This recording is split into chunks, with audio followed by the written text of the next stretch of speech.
ስሜ አድራጌ ይመድባላለሁ የሰሜን ወሎ ዞን ዋና አስተዳዳሪ ነኝ። እንግዲህ እንደሚታወቀው የአረንጓዴ አሻራ ፕሮግራም በመንግስት ደረጃ በየአመቱ በጥብቅ ተይዞ እየተከናወነ የሚገኝ ተግባር ነው።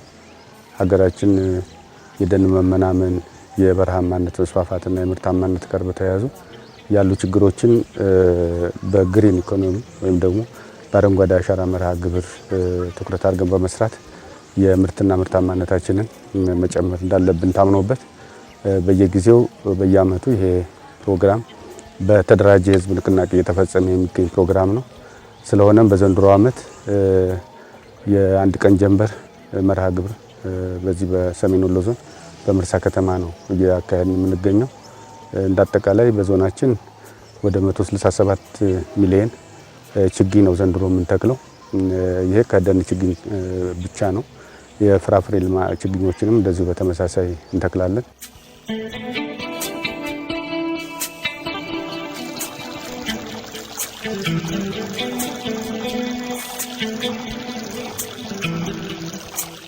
በዛሬው ዕለት ለየት የሚያደርገው በሀገር አቀፍ ደረጃ በአንድ ቀን ጀንበር የችግኝ ተከላ መርሃ ግብር እንዲካሄድ በተቀመጠው አቅጣጫ ወይም ደግሞ በተቀመጠው ጊዜ መሰረት እኛም ይሄንን የአንድ ቀን ጀንበር ችግኝ እየተከልን እንገኛለን። እንግዲህ በክልላችን ወደ 300 ሚሊዮን የሚደርሱ ችግኞች ይተከላሉ። ከዚህ ውስጥ የዞናችን ድርሻ 28.8 ሚሊዮን ችግኝ ነው የሚተከለውና እንግዲህ ይሄንን ችግኝ በንቅናቄ ዛሬ አመራሩ፣ የከተማው ህዝብ እና በአጠቃላይ የሚመለከታቸው ባለሙያዎች በሙሉ ተገኝተን ችግኝ እየተከልን እንገኛለን ማለት ነው።